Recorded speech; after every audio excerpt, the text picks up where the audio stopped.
হ্যাঁ, অনেক বাবা মারা আমাদের কাছে জানতে চান যে আগেকার দিনে তো আমরা যখন ঠান্ডা সর্দি লাগতো তখনকার দিনে এত বেশি গ্যাস দেওয়া হতো না। তো এখন এত বেশি কেন বাচ্চাদের এত গ্যাস দেওয়া হয়, একটু ঠান্ডা সর্দি লাগলে কেন বাচ্চাদের এত বারবার গ্যাস দিতে হয়?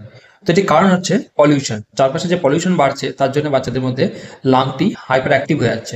তার জন্য বাচ্চাদের বেশি বেশি করে তাড়াতাড়ি ঠান্ডা সর্দি লাগছে আর ফুসফুসি তাড়াতাড়ি চুপসে আছে। এই জন্য বাচ্চাদের বারবার আপনাদের নেবুলাইজার দিয়ে তাড়াতাড়ি এফেক্টিভনেসটা বাড়ছে। 2 নম্বর হচ্ছে শর্ট অ্যাক্টিভিটি, মানে তাড়াতাড়ি এফেক্টিভ। যদি আপনারা বাচ্চাদের শ্বাসকষ্টটি কমাতে চান, বাচ্চাদের ঠান্ডা যদি তাড়াতাড়ি কমাতে চান, তাহলে এই নেবুলাইজার মেশিনটি দিলে সেটি তাড়াতাড়ি কমে যায়। তো শর্ট টার্ম এফেক্টের জন্য নেবুলাইজেশন খুব ভালো কাজ করে।